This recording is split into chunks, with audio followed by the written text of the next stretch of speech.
Assalamualaikum warahmatullahi wabarakatuh. Saya atas nama Muhammad Rafi Ramadan, nomor NIM 12220714154 dengan mata kuliah Sosiologi Hukum, jurusan Ilmu Hukum, kelas 3E. Baiklah, saya di sini akan mengangkat judul materi tentang tawuran. Tawuran adalah kelompok kegiatan yang negatif yang dilakukan antara kelompok-kelompok yang terdiri atas biasanya remaja-remaja yang dikategorikan sebagai remaja-remaja yang masa-masa puncak pubertasnya. Pada usia-usia tersebut, ketika kestabilan kecerdasan emosi sehingga anak-anak akan cenderung berperilaku agresif. Tawuran antar pelajar, pada awalnya tawuran diawali oleh kenakalan biasa, akan tetapi jika hal tersebut dibiarkan bisa berujung pada kejahatan kriminal. Banyak berbagai macam upaya yang telah dilakukan oleh pihak-pihak berwajib sehingga dapat untuk menangani perilaku dari dampak negatif dari tawuran tersebut. Apa saja dampak negatif dari tawuran tersebut? Yakni cedera fisik. Banyak dari para kelompok pihak-pihak tawuran ini yang terkena cedera fisik seperti luka sayatan atau luka lemparan batu. Hal ini justru berdampak negatif sekali bagi pertumbuhan anak zaman sekarang, karena dampak tersebut bisa berujung pada dampak kematian. Yang selanjutnya adalah dampak trauma. Trauma ini cukup terkena dampak psikologis terhadap anak.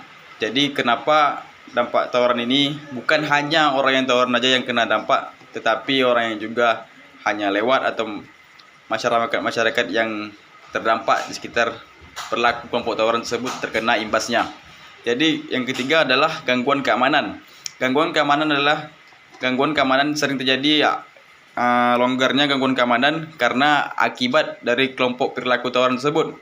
Jadi beberapa pihak dari kelompok tawuran tersebut membuat perilaku anarkis seolah-olah mereka tidak dapat lagi ditangani, sehingga hal tersebut membahayakan bagi kelompok-kelompok yang di sana. Apa saja akibat-akibat yang terjadi akibat adanya tawuran tersebut? Ya, ini adalah lingkungan yang tidak sehat. Lingkungan keluarga yang tidak sehat itu adalah mempengaruhi sedikit banyaknya tentang masalah tawuran tersebut. Karena biasanya anak yang berasal dari keluarga tidak harmonis itu cenderung lebih agresif dan suka mudah terpancing emosinya. Yang kedua adalah pengaruh pergaulan. Usia remaja itu adalah usia rentan-rentannya adalah pergaulan, sehingga mereka akan lebih mudah menggebu-gebu emosionalnya, sehingga mereka mudah ikut serta dalam kelompok tawuran tersebut. Yang ketiga adalah gengsi. Gengsi ini adalah sering terjadi di kelompok-kelompok tersebut.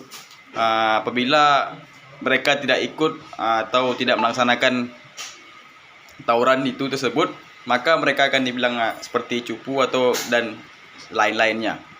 Berdasarkan Undang-Undang Nomor 23 Tahun 2002 Pasal 59 tentang Perlindungan Anak, para remaja pelaku tawuran termasuk dalam golongan anak korban perlakuan salah yang seharusnya mendapatkan perlindungan khusus dari pemerintah daerah dan lembaga daerah lainnya.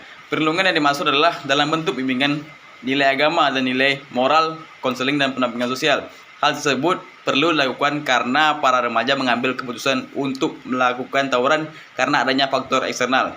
Pada tanggal 6 Desember 2002, Kitab Undang-Undang Hukum Pidana yang baru disahkan menetapkan sanksi pidana dan denda bagi perilaku perkelahian kelompok atau tawuran sebagaimana diatur dalam Pasal 472 tentang penyerangan dan perkelahian secara berkelompok.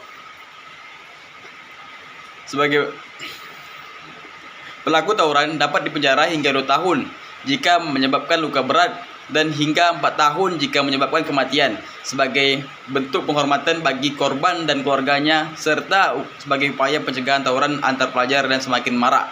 Kemudian pasal 45 KUHP menyatakan bahwa anak-anak yang telah mencapai usia 16 tahun dapat diadili di pengadilan. Namun Undang-Undang Nomor 11 Tahun 2012 tentang Sistem Peradilan Pidana Anak menetapkan bahwa usia anak yang telah dapat jatuhi hukuman atau sanksi pidana yang berbeda secara signifikan dalam pasal 1 sebagai berikut. Dalam pasal 1 Itu adalah pasal-pasal yang dapat dihukumi pada tindak perilaku tawuran. Berikut adalah apa saja upaya kita sebagai masyarakat hukum dan sebagai masyarakat Indonesia yang bertaat aturan untuk dapat mencegah perilaku tawuran tersebut. Adalah kita harus sama-sama memberikan motivasi kepada para perilaku tawuran tersebut dengan cara memberikan mereka kita memberikan motivasi, memberikan mereka nilai-nilai moral, memberikan mereka nilai-nilai keagamaan, serta mengisi waktu luang mereka yang kosong tersebut dengan kegiatan-kegiatan yang positif seperti ekstrakurikuler, olahraga dan sebagainya. Dan kita juga harus butuh bantuan dari pihak-pihak berwajib seperti polisi dan pihak-pihak keamanan lainnya untuk mengatasi bahayanya tawuran tersebut. Demikianlah dari presentasi dari saya. Saya Muhammad Firman dan mengundur diri. Wassalamualaikum warahmatullahi wabarakatuh.